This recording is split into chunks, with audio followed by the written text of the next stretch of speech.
Cette fois-ci, on va jouer deux morceaux en fait qui font partie d'un seul morceau qu'on appelle la sonate. Ce morceau s'appelle Little Sonate. Ce sont des formules de structure en musique classique, de forme en fait de musique. Ce morceau a été écrit au XVIIIe siècle. Okay. Et là, pour commencer, toujours se poser la question, où est-ce que je vais positionner mes mains?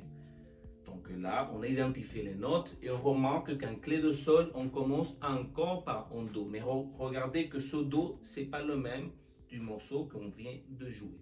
Ce Do se trouve sur la troisième interligne de notre portée. D'accord?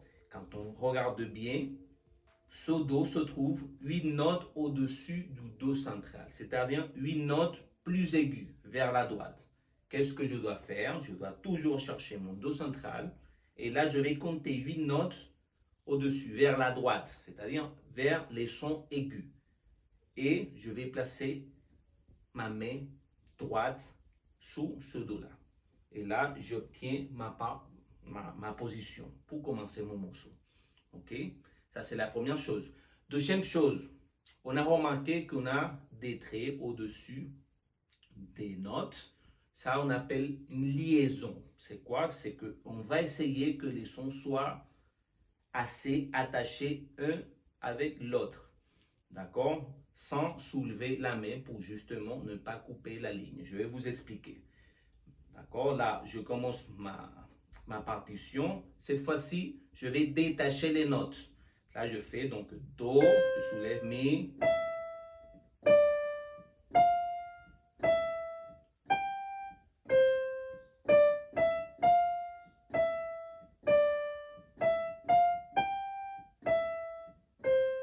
Qu'est-ce que j'ai fait? J'ai laissé un petit espace entre chaque note en soulevant à chaque fois mon poignet.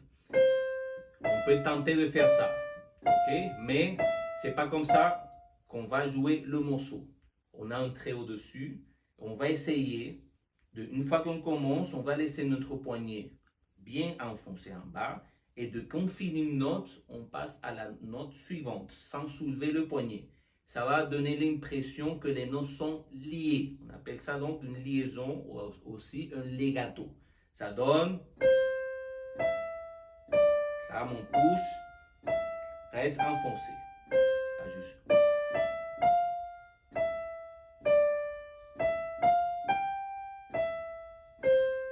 Ok?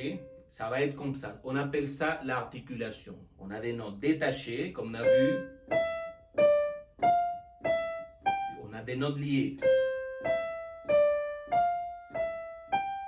Et pourtant, ça, à l'oreille, ça ne donne pas le même effet. En tout cas, on va travailler ce morceau comme ça.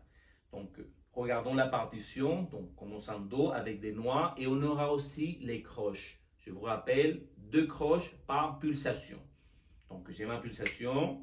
Ça fait Pa, Mi, Ré, Fa, Mi, Sol, Do. Croche, Ré, Mi, Fa, Mi, Ré, croche, Mi, Fa, Sol, Mi, Do. Ok? Donc, à ne pas oublier les croches qui portent une barre en bas. Passons à la main gauche. On a une ronde qui vaut 4 tons. 1, 2, 3, 4. Blanche. 1, 2, Fa. 1, 2, Ré. 1, 2, Sol. Sol et Do. Ronde. 1, 2, 3, 4.